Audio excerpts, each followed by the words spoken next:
Son-in-law Discord, next chapter. Welcome home, Your Highness. Offball and Screwball were speechless. None of them were sure how to respond. Mother is dying? The prince stammered. Damn! Torn between my desire to protect all living things versus my hatred of villains. Oh man, what do I do?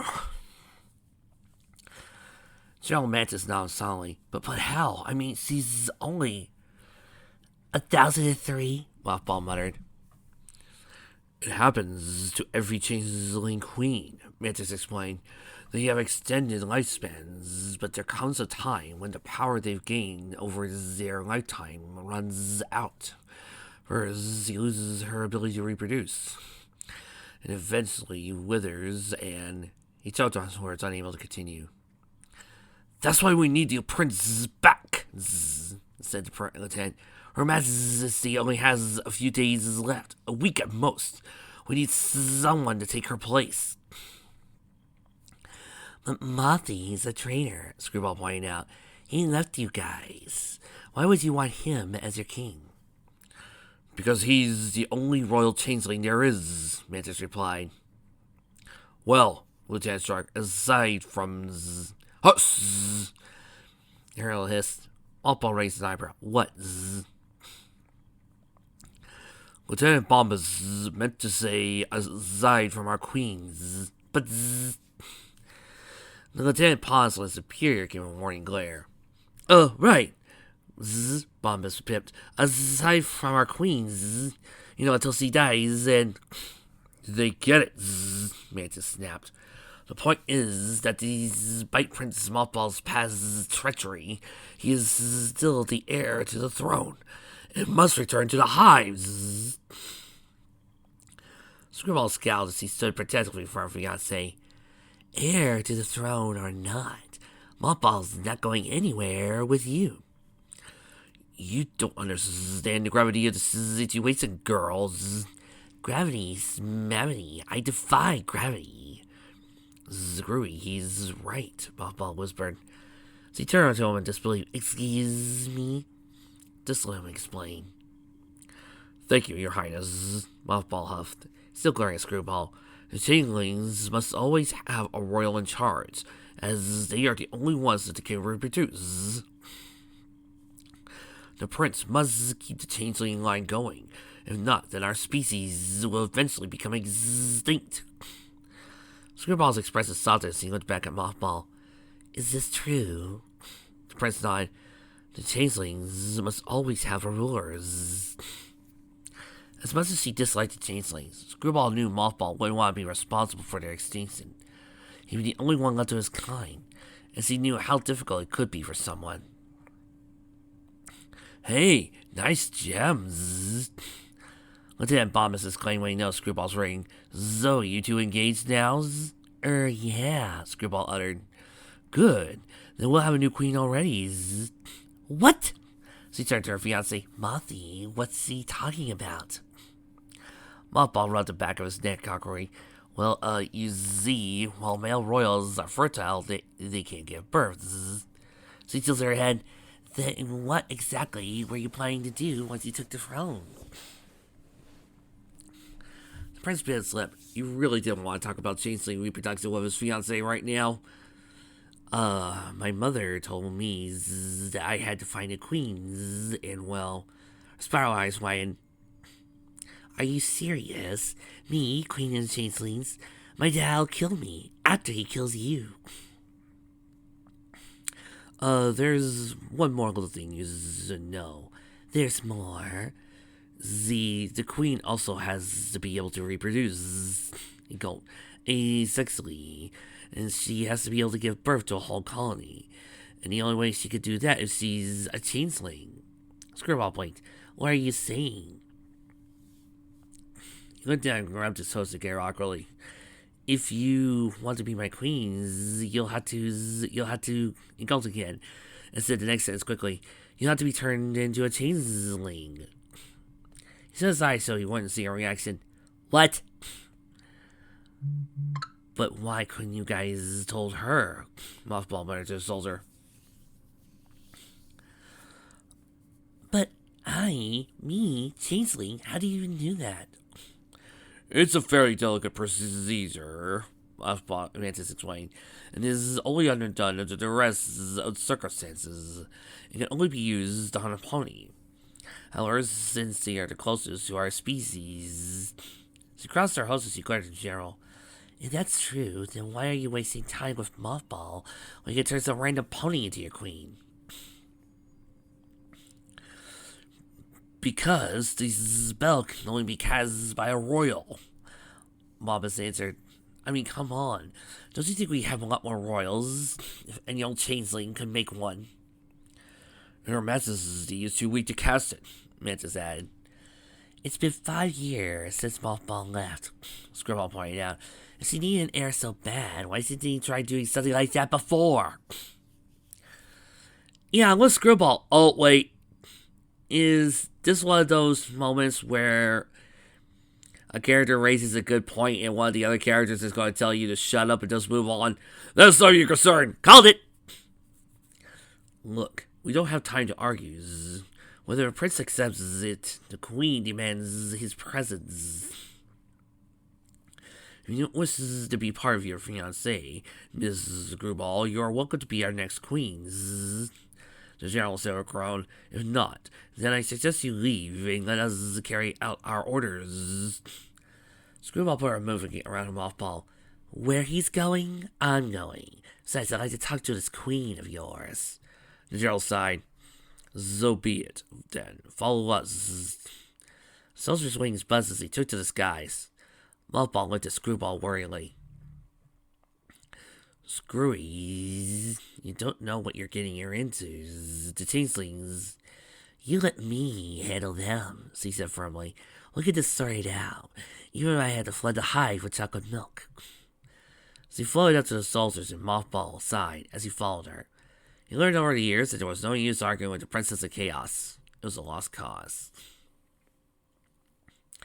The first half hour of the flight was spent in awkward silence. General Mantis and Screwball kept glancing at each other in disdain. Lieutenant Bombus was too afraid to speak, and that he might anger his boss. And Mothball was deep in thought as he watched the ground. Eventually, the prince looked up at his fiancée and asked a question that had plaguing him since the start of the journey. Hey, would you actually hate being queen of the changelings? Well, Screwball groaned, darting her eyes at Mantis. Black isn't exactly my color. Mothball spoke in a whisper. Even if you be my queens? I expressed his thoughts as he went down. Oh, Mothy, I didn't mean it like that. No, I get it. I wouldn't want that for you either. After all, I never really wanted to become king. Besides, he gave her a small smile, I like you just the way you are. Screwball smiled back and then frowned. How are you feeling, by the way? You know, about your mom. He sighed and went down. I don't know. I mean, she's not the best mom in the world, but she's still my mom. See, I get that. I'd be upset with my parents. I mean, you saw what happened at the big battle. Thanks to your mother, Steve finished in her head. I just never thought, Mothball stammered, his lip quivering. I mean, he's lived for such a long time, and she laid her hope on his back. You'll be okay. We'll get through this. She decided to change the subject. You know, I've never been to the hive before. Aunt Twilight told me it's like this dark castle with surprises behind every door. Talk about chaotic. You're thinking of our old temporary home in the forests of Leota. General Lynx chanted. That was shortly after our defeat in Canterlot. After Twilight, Sparkles and her friends foiled our plans. He coughed.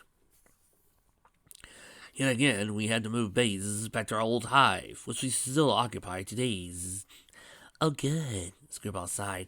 I was worried we were going to be flying for hours, because the forest of Leota is super far away. Actually, we're almost there, Mama's piped. She glanced down and saw that we were flying over a forest of black, leafless trees that might as well have been dead. Jeez, Screwball grins. Everfree is livelier than this. Now you know why we usually hunt outside of our lands, the general grunted. Screwball looked back up and gasped, Holy moly. What he saw was a giant green beehive structure with tall, lopsided towers sticking out from the top. Sweet chocolate bunnies, that thing is huge, he exclaimed. General Mantis rolled his eyes. What do you expect from a colony made up of 20,000 changelings? Her eyes widened as he turned to Mothball. Jeez, your mom's been busy. The entrance was guarded by 2 soldier changelings in green armor. At the sight of Mothball, they bowed their heads begrudgingly. Your Highness, they muttered. Mothball cringed nervously as he passed between them. When Screwball tried to follow, she was blocked by the guard's spears.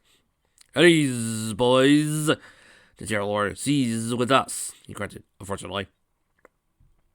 The soldiers groaned as they placed their weapons in their upright position. Think they remember me? Screwball whispered to her fiancé. The guards hissed as he went past. Probably, the Mothball muttered. Screwball gawked at the interior of the hive. The walls contained thousands of hexagonal alcoves resembling honeycombs. Honeycomb! Changelings of all shapes and sizes bursting from here to there. In the center was a narrow green tower that figured had to be Queen's quarters. Wow, Screwball uttered. No wonder you call this place a hive. She touched the green wall. What is this stuff made of, anyway? Crystallized mucus, General Bumpus replied. Ew, she cried, reacting her husband's disgust. Is this green stuff you guys use all the time? Yeah, what of it? She looked at Mothball in disbelief. There are some things about me better left unsaid, he murmured. Let's move along, shall we? General Mantis demanded. He led the group to the center of the hive and held up his deformed hoof. Wait here. He slowly opened the dark green door and shut it quietly. After a minute, he opened it again. Her Majesty will see you now. Screwball took Mothball's hoof. You ready? He took a deep breath. Yeah. They walked through the doorway together, and the sight made Mothball sick to his stomach. Crystal was laying in her black, king-size canopy bed. Several changelings keeping vigil at her side. They ranged from drones to nurses to soldiers to workers. Mothball rarely saw his mother without her crown. He was sitting on a table beside her. Her black skin was pale. Her cobweb-like mane was practically cobwebs now as it spread lifelessly across the pillow, and her hose lay heavily on her stomach. Even Screwball was uneasy as they slowly approached the bed. None of them had seen the Queen so vulnerable. Get the steak. Medium rare. With a side of cucumbers. And ranch dressing. My queens, Mantis whispered, your son. Her eyelids slowly lifted up and a lump formed in Mothball's throat. The eyes that used to strike fear in Pony's hearts were now glassy and devoid of emotion. She slugishly turned her head to look at him. See, Chrissy, this is what you get for all those rematches with Shadow. Ah, my son, she said, her voice weak and cracked. So you've come home. My, how you've grown. Mothers, Mothball uttered. What happened to you? She shrugged slightly. My time, I guess. She lifted her head slightly. She caught sight of Screwball and growled at her. I see you brought the halfling with you. Hey, you leave Rose alone. She's a pretty good hobbit. Screwball growled. Nice to see you too, Chrysalis. So you two are still together. The Queen's eyes moved onto the ring of Screwball's hoof. Oh, and I see you taking your relationship a step further. Well, it'll be interesting to see a changeling queen with chaotic powers. Shame I won't live to see that. Listen, you, Screwball hollered, pointing her hoof. I wouldn't be the queen of your disgusting race, even if... Some of the changelings hissed at her threatening tone. Mothball grabbed her hoof and whispered. Screwy, we need to talk. Zzz. He dragged her away from the bed, and she stared at him in disbelief. You're not actually going to stand for this, are you? They resent you already, Mothball warned, glancing back at the changelings. No use making it worse. But, Hey, I put up with your families. Now you have to put up with mine. Just let me do the talking. So he went to the changelings and back to him, eventually sighing of disbelief. Fine. Then he turned to the queen's bedside, Screwball staying behind her fiancé. Mothball took a deep breath and faced his mother. I don't want to be queen, mothers. Chrysalis groaned. I didn't think you would. You were always weak-minded. Pities. You were such a talented young changeling. While you were turning adult ponies by your 14th years. Unfortunately, I was unable to produce a new heirs. It'd be best if you accept the throne, son. Wouldn't want to bring an entire species to extinction, would you? Don't try to guilt-trip me. I'm aware of what's at stake here, mother. My. You certainly got more assertive since you left. You sure you wouldn't want the throne? I'll even give you my blessing to marry this bond of chaos. I'm not changing anything about Screwy so we can get married. Well, the options are that you turn her into a changeling, marry her, or marry somebody else. Either way, you'll have to be kings. Screwball tapped Mothball's shoulder and whispered, Is he serious? Is there really no way around this? I'm afraid so, Prince sighed. After all, I'm the only royal left. Well, Chrysalis sneered, that's not necessarily true. Okay, here's the plan. Preliminary. You marry Screwball, she's your main wife. Then you get a harem. Let's say you get Dinky. You turn her into a changeling. Boom, she's the new changeling queen, and Mothball's your normal queen. One for the bed, one for the lovin'. I'm telling you, works every time. And if you're worried about devotion, we can run a timeshare. The couple turned to her with wide eyes. What? Mothball choked. My queen, Mantis questioned. Are you Zer? Desperate times call for desperate measures, General. She cranked her head towards her son. I'm afraid I kept a little secret from you, my son. You see, you're not the only royal changeling I've given birth to. Before you arrived, I've had other heirs. Mothball blinked. What? Why haven't I heard of this? Oh, wow, this could be cool. This could be a brand new OC that none of us have heard of. Yes, Trixie's quite curious about this. Or it could be some sort of normal side character that doesn't get that much love and affection. Yes. Oh, this could be quite interesting. I know. Let's find out what happens next, Trixie. Yes. Mothball blinked. What? Why have I heard of this? I forbade anyone to speak of her, as I have done for you when you betrayed us. Her? Your sister, Princess Bellatrix. Oh, interesting. I know, Trixie. That's similar to your first name. Mm-hmm. But that would just be silly. Trixie knows. There's no way this fic would do something that stupid, that moronic, that foolish, that cliche of turning you into a changeling. That would just be stupid. And Trixie would be so mad that she just might, oh, Trixie doesn't know. Blue Lola Blappy Mark 3 just for doing it. What? Yes, that would be horrible, wouldn't it, Lappy? We might actually have to change to, oh, I don't know, some other form of watching this if it turns out that she's freaking Trixie. Uh-oh. To all your listeners, join us next time where I'm afraid this might be my last time being the main computer console. Gulp.